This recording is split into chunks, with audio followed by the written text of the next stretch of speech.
नमस्कार। सबसे बड़ा सवाल देख रहे हैं आप। मैं हूं आपके साथ अंशिका। महाराष्ट्र में महाविकास आघाड़ी सरकार गिरने के बाद उद्धव ठाकरे को एक झटका तो लग ही चुका है, लेकिन अब आघाड़ी सरकार गिरने के बाद विधानसभा स्पीकर पद को लेकर कवायद तेज हो गई है। आज और कल विधानसभा स्पीकर को लेकर चुनाव होने हैं, जिस पर सबकी नजरें टिकी हुई हैं। एमवीए ने भी स्पीकर के लिए अपना प्रत्याशी के तौर पर शिवसेना विधायक राजन साल्वी को उतारकर चुनाव को दिलचस्प बना दिया है। वहीं एनडीए की तरफ से भाजपा विधायक राहुल नार्वेकर को उतारा गया है। विधानसभा अध्यक्ष चुनाव में शिवसेना के उद्धव गुट के सचेतक सुनील प्रभु ने विधायकों को व्हिप जारी कर दिया है, जिसके तहत शिवसेना के सभी सदस्यों को पूरे चुनाव के दौरान सदन में मौजूद रहने के लिए कहा गया है। ऐसे में सबसे बड़ा सवाल यह है कि सरकार बचाने में तो उद्धव कामयाब नहीं हुए, लेकिन क्या स्पीकर के चुनाव में एमवीए की दाल गल पाएगी? इसी पर चर्चा के लिए मेरे साथ स्टूडियो में मौजूद है कैपिटल टीवी के editor in chief doctor Manish Kumar. Doctor साहब, बहुत बहुत स्वागत। धन्यवाद। डॉक्टर साहब, आज स्पीकर का चुनाव है, एमवीए ने भी अपना उम्मीदवार उतारा हुआ है, तो क्या लगता है क्या कुछ होने वाला है? देखिए, राजनीति के इस पूरे प्रपंच में आज का दिन सबसे इंपॉर्टेंट है, क्योंकि आज के दिन महाराष्ट्र में स्पीकर का चुनाव होना है। और स्पीकर एक कितना पावरफुल इंस्टीट्यूशन है इस तरह के सिचुएशन के लिए कि स्पीकर जिसके साथ होगा जीत उसी की होगी। अब भारतीय जनता पार्टी ने किसको उतारा? तो राहुल नार्वेकर को। ये भाई साहब हैं कौन? राहुल नार्वेकर कानून के ज्ञाता हैं, वकील हैं बाय प्रोफेशन और पूर्व शिव सैनिक हैं। शिवसेना में थे, उनको वहाँ टिकट नहीं मिला, नाराज़ होकर के वो एनसीपी में गए। एनसीपी में वो चुनाव लड़े, हार गए, फिर भारतीय जनता पार्टी से चुनाव लड़े और कोलाबा से, भी मुंबई कोलाबा से वो विधायक हैं। वेरी ब्राइट पर्सन, नॉलेजेबल और कानून की सही जानकारी और बोलने में बहुत ही माहिर। अब क्या होगा? सीक्रेट वोटिंग होगी और ये कंफर्म है कि राहुल नार्वेकर अगले स्पीकर बनने जा रहे हैं। लेकिन डॉक्टर साहब, इस बीच खबर ये भी आई थी कि शिंदे गुट को भी शिवसेना की ओर से ये कहा जाए, उनके विधायकों को कहा जाएगा कि वो शिवसेना को वोट करें, उनके उम्मीदवार को वोट करें। सीक्रेट बैलेट तो सीक्रेट बैलेट होता है। इसी चक्कर में तो ये पूरा का पूरा चुनाव टलता जा रहा था। उद्धव ठाकरे को भरोसा ही नहीं था कि कौन किसको कहां वोट करेगा। नाना पटोले स्पीकर थे, फिर उन्होंने इस्तीफा दे दिया। इस्तीफा देने के बाद से तब तक ये लोग मन ही बनाते रह गए। ये मन ही बनाते रह गए कि भाई ये कब हो चुनाव। गवर्नर से होने लग गया, कोर्ट वोट, सारे जो रास्ते जो थे उन्होंने, सारे ऑप्शन जो है उद्धव ठाकरे ने खंगाल लिया। लेकिन चुनाव होगा, सीक्रेट बैलेट होगा, मामला खत्म। सीक्रेट बैलेट में फिर व्हिप काम नहीं करता। कौन किसको वोट करेगा नहीं मालूम।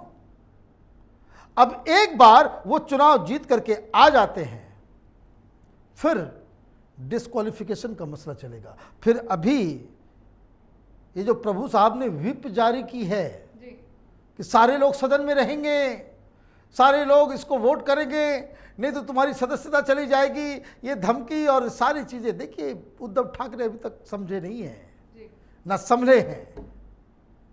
वो बार बार वो काम कर रहे हैं जिससे वो और भी ज़्यादा अनपॉपुलर होते चले जा रहे हैं। आपके पास बहुमत नहीं है, सभ्यता और सौम्यता से आप अलग हो जाएं। सरकार नहीं जाएगी, सरकार नहीं बचेगी, लेकिन पब्लिक सिंपैथी आपके लिए बची रह जाएगी। लेकिन ये जो बार बार इस तरह की कवायद जो शिवसेना उद्धव ठाकरे की तरफ से की जा रही है, वो अवांछनीय है। आपके पास लोग नहीं है, आपके पास विधायक नहीं है, आप माइनॉरिटी में आ गए हैं। फिर ये जिद, जनता की नज़रों में लालच, सत्ता लोभी, तो वो एक गलत मैसेज उद्धव ठाकरे के लिए। जी डॉक्टर साहब, एक सवाल यहाँ पर यह भी है जिसने इस चुनाव को काफी दिलचस्प बना दिया है कि सत्ता की लड़ाई में हार का मुंह देखने के बाद भी उद्धव ठाकरे ने अपना यहाँ पर उम्मीदवार उतार दिया है, तो कहीं ना कहीं अब भी उनमें कॉन्फिडेंस बाकी है। देखिए, बड़ी चालाकी से कांग्रेस पार्टी और शरद पवार तमाशा देख रहे हैं। अगर जीत की उम्मीद जरा सा भी होती ना, शिवसेना का स्पीकर नहीं होता अघाड़ी में, फिर कांग्रेस पार्टी दावेदार थी। आप इस बात को समझिए, नाना पटोले कांग्रेस पार्टी से थे, आप गठबंधन में आए, कांग्रेस पार्टी ने कहा कि भाई आप लोग मलाईदार ये ले रहे हो, हमें स्पीकर दे दो।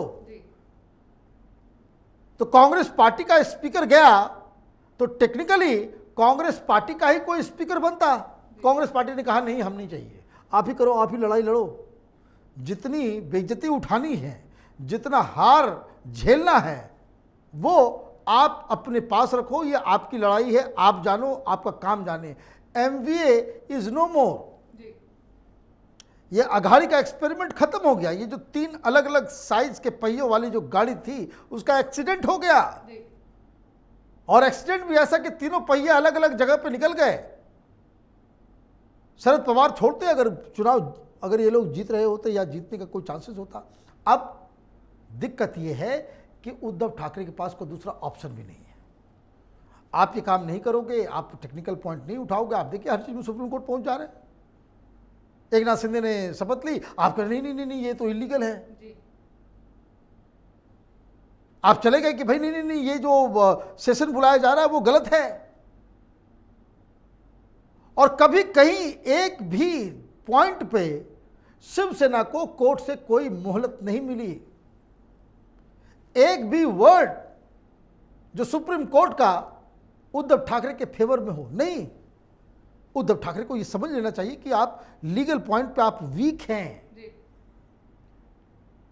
शक्ति में तो वीक हो ही गए क्योंकि आपके पास संख्या नहीं है। और दूसरी मैं आपको एक बात और बता दूं, ये सारी चीजें होंगी, मालूम चलेगा कि बहुत सारे एमपीज सांसद भी वो छोड़ के भाग रहे हैं। क्यों भाग रहे हैं? क्योंकि आपकी पोजीशन जो है वो दिन ब दिन खराब होती चली जा रही है। और एक बार बीजेपी का स्पीकर चुन गया, फिर देखिए खेल ही बदल जाएगा। फिर तो उनको बताना पड़ेगा भाई कि विप कौन है वो तय करेंगे स्पीकर, पार्टी का लीडर कौन है तय करेंगे स्पीकर, ओरिजिनल शिवसेना है कौन और कौन स्प्लिंटर ग्रुप है वो स्पीकर तय करेंगे। तब इनको समझ में आएगा कि भाई आदित्य ठाकरे को प्रभु जी की बात माननी है या फिर शिंदे जी की बात माननी है। तो कई सारे चीज़ों का फैसला उसके आधार पे होगा जो आज स्पीकर के चुनाव के बाद होगा। तो क्या ये माना जाए अगर बीजेपी का स्पीकर चुना जाता है तो उसके बाद उद्धव ठाकरे से उनका सिंबल भी छीन लिया जा सकता है? फिर उसके बाद तो बहुत दिक्कत में आ जाएंगे। ये भारतीय जनता पार्टी का एक ऐसा विधायक जो शिवसेना में कभी था, उद्धव ठाकरे से 36 का आंकड़ा हो जिसका, आप देखिए भारतीय जनता पार्टी ने चुन चुन के शिव सैनिक, वो देखिए एक एजेंडा है कि भारतीय जनता पार्टी में खास करके अमित शाह का पूरा एजेंडा ये 7 साढ़े 7 साल तक ये शिवसेना ने प्रधानमंत्री के खिलाफ, अमित शाह के खिलाफ जो बदजुबानी की है, इन्होंने तय कर लिया है कि भाई उद्धव ठाकरे को इतना ज्यादा आप कॉर्नर में ढकेल दो कि वो राजनीति करने लायक न बचेंगे। वही उसकी तैयारी तो है। और उसके बाद सरकार, पार्टी, सिंबल और ये सब कुछ चला जाएगा। तो ये जो शिवसेना की जो प्रॉपर्टी है सरकार की, ये जो पार्टी दफ्तर और ये सारी, इन सब के ऊपर भी एकनाथ शिंदे गैंग का कब्जा हो जाएगा। अभी विधायक गए हैं, कल सांसद जाएंगे।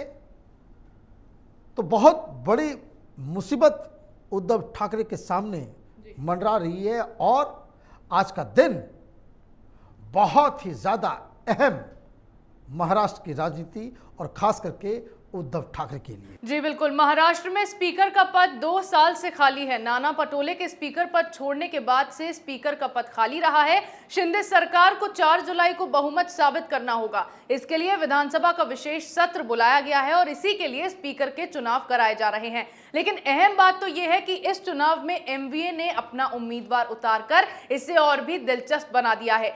सत्ता की लड़ाई में मुंह की खाने के बाद भी शिवसेना ने राजन साल्वी को अपना उम्मीदवार बनाया है। लेकिन महाराष्ट्र की बदली हवा में अब देखना यह है कि इस चुनाव में जीत किसकी होती है। इस विषय पर चर्चा का आपका बहुत बहुत धन्यवाद। धन्यवाद। सबसे बड़ा सवाल में मेरे साथ आज इतना ही। अगर आपको हमारा वीडियो पसंद आया हो तो इसे लाइक करें, शेयर करें, कमेंट करें। साथ ही हमारे चैनल को सब्सक्राइब करना ना भूलें।